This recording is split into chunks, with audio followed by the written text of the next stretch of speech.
Last week, Financial Nuggets Friday, I showed you my paycheck routine when I used to be in the corporate world, how I automatically pay myself first before the money gets deposited into the checking account for the household needs and wants. Having money invested in different account is extremely important to me. I live for today, I live for the moment, and I live for my kids. I want to make sure that they get to have what they need as well as their wants. I want them to have what I never had as a child because we were born into poverty. And having money invested means that we have what we need, what we want today, but at the same time have more to harvest down the road. So today I'm going over the logic why I had the investment account set up the way I had it set up. In last week's episode, I attempted to draw out my paycheck routine on a tablet. Looking at it, it seems hard to read, so I converted it to Google Sheet for this episode. So my first pre-tax payroll deduction went to traditional 401k. The purpose is money going in is tax-free, tax-deferred, and the growth is tax-deferred, but when it gets out, it will be taxed at whatever the ordinary income tax bracket will be. But the downside is I can't take it out until 59 and a half. And at 73, the government's going to have a required minimum distribution. The government wants its piece. The second pre-tax payroll deduction is HSA, a health savings account. HSA, a health savings account, is for today's medical's need. It is a great account because money going in is tax-free, all the growth is tax-free, and all the medical-related expenses that are approved is tax-free. And after 65, any withdrawal can be withdrawal without the 20% penalty outside medical reasons, but it'll be just taxed as an ordinary income for whatever that year that you withdraw.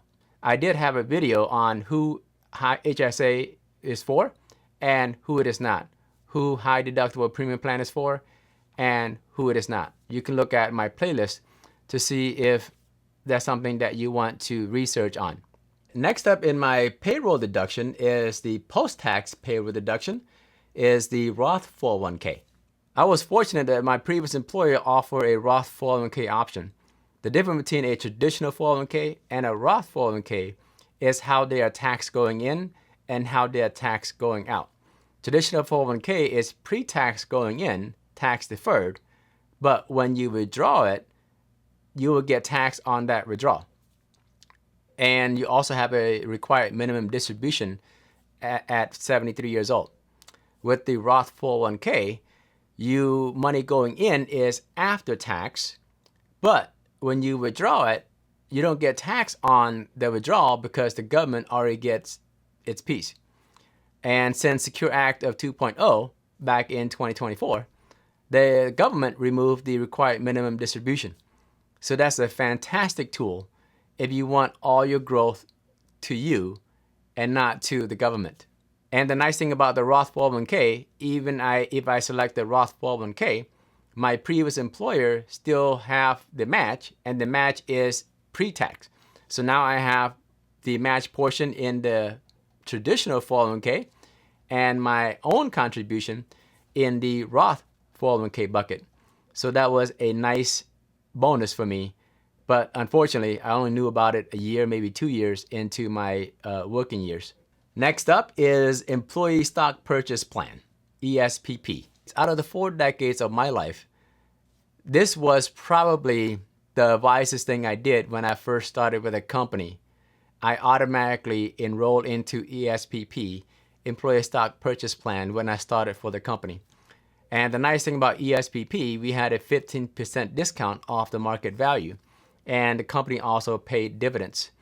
With how our company grew when I first started, we were a small cap company and we grew into a mid cap company, and our stock annualized over 11% easily. So it was a great investment. When I started investing in ESPP, I didn't know much about the overall stock market at all. So that was the only investment vehicle I knew how outside of 401k. The next chunk of my paycheck was auto deposited straight from my payroll into M1 Finance. And that fund the brokerage account, the taxable brokerage version, as well as the Roth IRA within the M1 Finance. M1 Finance is a taxable brokerage account. The money goes in, get taxed. Any dividend you receive, get taxed for that year. And any realized profit, get taxed for that year. The purpose of M1 Finance brokerage account portion of it is to invest portion of the money, allow it to grow, and when it grows enough where I can harvest part of it for pay down debt or harvest part of it to fund family vacations or home improvement. And the Roth IRA version is to take advantage of the growth so that when I withdraw that during retirement, it will be all tax-free. Right, the Roth IRA, the money goes in, is taxed already, and all the growth, when you withdraw it, are tax-free. So if I'm fortunate where the account in Roth IRA grows to $1 million, all that $1 million is to me. None of it goes to the government. So that's a great option. Another great option for investment vehicle. You also see under the allowance portion, for the HIS portion, I invest that into a separate M1 Finance brokerage account. And that investment is what I call a delayed gratification. Instead of take that allowance for myself to spend it whatever I want, I allow it to grow in the market because that's what I know.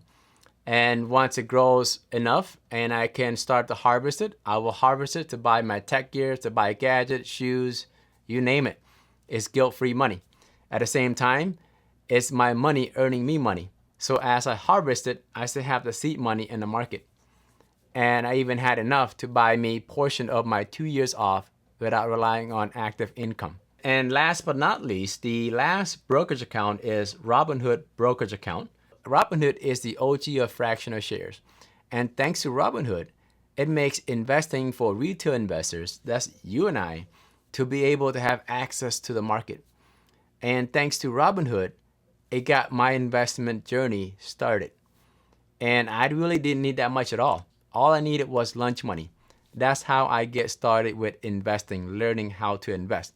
It was my mindset shift where I stopped eating out, and the money that I stopped eating out, which was well over $50 a week, and I put that to the market. And I keep buying fractional shares of this company, fractional share of that company.